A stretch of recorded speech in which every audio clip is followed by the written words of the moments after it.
بھی نیک ہوتی ہے۔ اے بہانپور والو، ارے جب ماں قرآن پڑھنے والی فاطمہ ہوتی ہے تو بیٹا نیزے پہ چڑھ کے قرآن سنانے والا حسین ہوتا ہے۔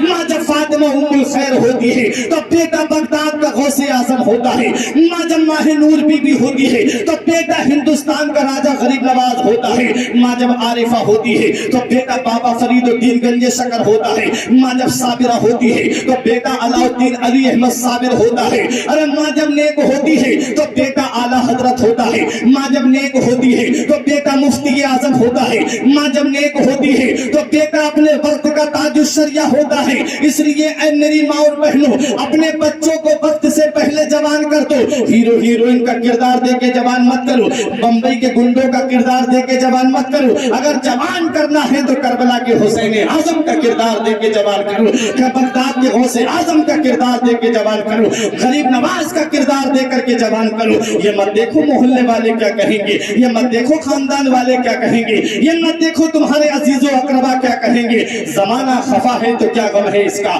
زمانہ خفا ہے تو کیا غم ہے اس کا۔ زمانے کو ٹھوکر لگائے چلا جا، زمانہ ہی ایک دن تیرے ساتھ ہوگا، تو آقا کو اپنے منائے چلا۔ نعرہ تکبیر، نعرہ رسالت، مسلک اعلیٰ حضرت فیضان غوث اعظم حضرت مولانا فرقان رضا منظری صاحب قبلہ۔ حضرات، تو بات یہاں سے نکلی کہ جب ماں نیک ہوتی ہے، باپ نیک ہوتا ہے، تو ایسے حسین گلشن میں جو پھول کھلتا ہے اسی پھول کو دنیا غوث اعظم کہتی ہے۔ کون غوث اعظم؟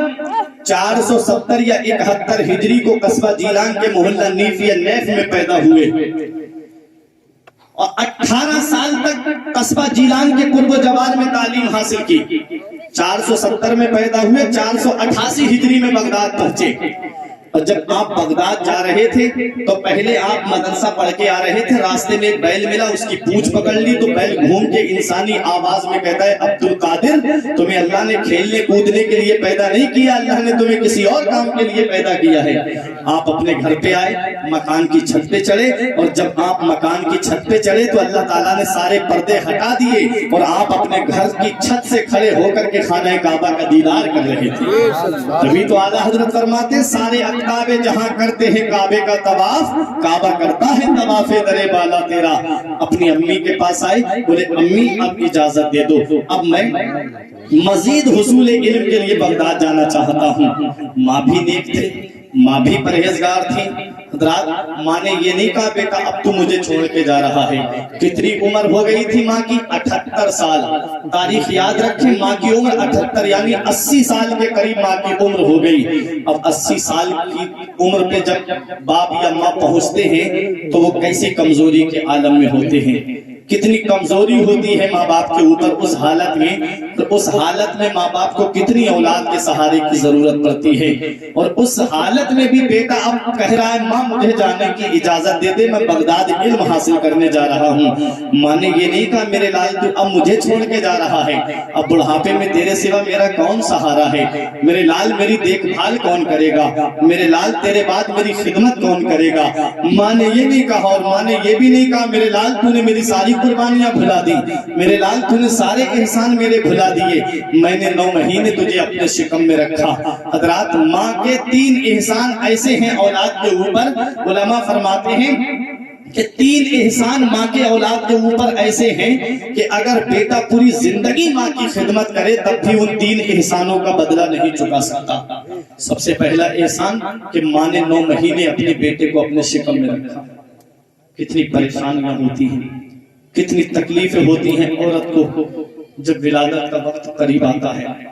آپ ذرا سوچیں، اولاد والے ہو، اپنے دل پہ ہاتھ رکھ کر کے ذرا سوچیں۔ عمر فاروق اعظم کے پاس ایک بڑھیا آئی، بولی حضور میرا بیٹا مجھے بہت ستاتا ہے۔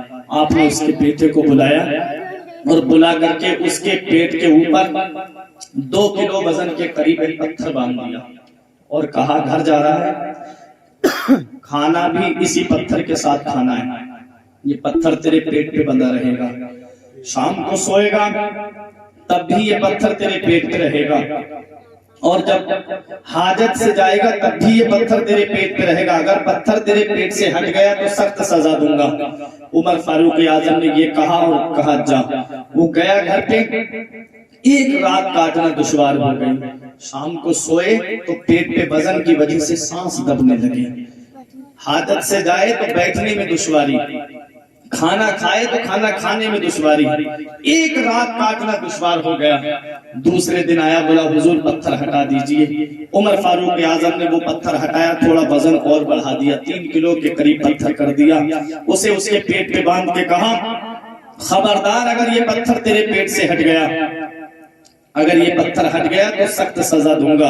وہ اپنے گھر آیا، پریشان ہو گیا، زندگی ایک رات کاٹنا دشوار ہو گئی۔ ماں سے کہتا ہے امی میں تیرے ہاتھ جوڑتا ہوں، چل کے عمر فاروق اعظم سے تو کہہ دے اگر وہ یہ پتھر ہٹا دیں گے تو میری پریشانی دور ہو جائے گی۔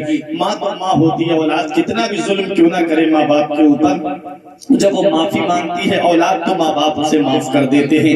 ماں نے کہا چل بیٹا، ماں سے پریشانی دیکھی نہیں گئی، عمر فاروق اعظم کے پاس آئی اور آ کر کے کہا حضور میں نے اپنے بیٹے کی غلطی کو معاف کر دیا، اب آپ بھی میرے بیٹے کی غلطی کو معاف کر دیجئے۔ عمر فاروق اعظم نے پتھر ہٹاتے ہوئے کہا ارے نادان، تجھے ایک رات کاٹنا دشوار ہو گئی، اس پتھر کے ساتھ 2-3 کلو کا وزن تجھے ایک رات اٹھانا دشوار ہو گیا، تو نے اپنی ماں کی قربانی کو کیسے فراموش کر دیا، تو نے کیسے بھلا دیا، تجھے ایک رات کاٹنا دشوار ہو گیا، تیری ماں نے تو تجھے 9 مہینے اپنے شکم میں رکھا، کیسے گھر کا کام کیا ہوگا، کیسے گھر میں کپڑے دھوئے ہوں گے، کیسے گھر کی صاف صفائی کی ہوگی، آج 2-3 کلو کا وزن کا پتھر ایک رات اٹھانا دشوار ہو گیا۔ ماں نے 9 مہینے اپنے شکم میں رکھ کر کے اور کیسے اپنے لال کو جو ہے کیسے پروان چڑھایا ہوگا۔ اللہ اکبر، ذرا سوچو تو صحیح، ماں کا یہ احسان اتنا بڑا ہے کہ اولاد پوری زندگی اگر ماں کی خدمت کرتی رہے تب بھی اس احسان کا بدلہ نہیں چکا سکتی۔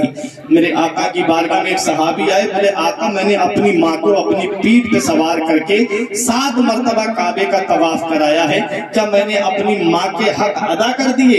نبی نے ارشاد فرمایا تیری ولادت کے وقت، پیدائش کے وقت جو تیری ماں کو درد کے جھٹکے ہوئے تھے، ان جھٹکوں میں سے ایک جھٹکے کا تو نے ابھی تک بدلہ نہیں دیا ہے، تو پوری زندگی کی بات کرتا ہے۔ یہ ماں باپ کتنی بڑی اللہ کی نعمت ہے۔ اے نوجوانوں، آج تھوڑا سا پیسہ کیا آ گیا تمہارے پاس، آج تھوڑی سی دولت کیا آ گئی تمہارے پاس، تم نے پورے ماں باپ کا بستر گھر سے باہر کر دیا، کیا منہ لے کے جاؤ گے اپنے رب کے سامنے، کون سا چہرہ لے کے جاؤ گے محبوب داور کے سامنے؟ قیامت کے دن میرے آقا نے تم سے پوچھ لیا ماں باپ کی نعمت بڑھاپے میں ملی تھی، بتا کیا سلوک کر کے آیا، کیا جواب دو گے؟ خود کے بچے ایئر کنڈیشن روم میں رہتے ہیں اور یہ بوڑھے ماں باپ ہیں جو ٹینوں اور جھوپڑی اور خپڑیل میں رہ کر کے اپنی زندگی کو بسر کرتے ہیں۔ کیا اسی دن کے لیے ماں باپ اولاد کو جوان کرتے ہیں؟ کیا اسی دن کے لیے ماں باپ اولاد کو پالتے ہیں؟ ارے ہم نے دیکھا ہے کہ اگر 3 بیٹے ہیں ان کے تو تینوں کو الگ الگ روم بنا کے دیتے ہیں اور ماں باپ اپنے لیے کوئی کمرہ نہیں بناتے، جانتے ہیں نا میرے بیٹے میرے بڑھاپے میں میرا سہارا بن جائیں گے، لیکن ہوتا کیا ہے وہی اولاد جو ہے وہ بڑھاپے میں ماں باپ کا بٹوارا کر دیتی ہے۔ باپ 1 مہینہ میرے پاس کھائے گا، ماں 1 مہینہ تیرے پاس کھائے گی، بوڑھے ماں باپ کو کھلانا تک دشوار ہو جاتا ہے۔ وہ باپ جس نے خون پسینہ بہا کر کے اپنی اولاد کے لیے روٹی لا کر کے رکھی، ایک بار ماں نے یہ کہہ دیا تھا کہ میرے بیٹے کو عید پر نئے کپڑے چاہیے، تیرا باپ مزدوری کر کے آیا، اوور ٹائم کر کے آیا، پیاس لگی مسجد کے نل سے پانی پی لیا، پانی کی بوتل خرید کے نہیں لی۔ کسی نے کہا کہ پانی کی بوتل کیوں نہیں خرید لیتے، تو اس باپ نے کہا تھا کہ 20 روپے بچ جائیں گے میری اولاد کے لیے خرچے میں کام آ جائیں گے۔ پیارے مسلمانوں، ان احسانوں کا بدلہ کہاں سے چکاؤ گے؟ آج تمہارے بچے ایئر کنڈیشن روم میں رہے، آج عید کے موقع پہ تمہارے گھر میں بہترین مال سے اور بہترین دکانوں سے شو روموں سے کپڑے آئے تمہارے بچوں کے لیے، اور یہ بوڑھے باپ ہے، بوڑھا باپ ہے، بوڑھی ماں ہے کہ پرانے کپڑے پہن کر کے عید کے دن اللہ کی حمد و ثنا کرے اور خوشی کا اظہار کرے، میرے مولا میری اولاد خوش ہے تو اس میں ہم بھی خوش ہیں۔ کیا ان احسانوں کا بدلہ چکا سکتے ہو؟ کیا ہے ان احسانوں کا بدلہ دینے والی دنیا میں کوئی چیز؟ یہ بوڑھے ماں باپ ہے،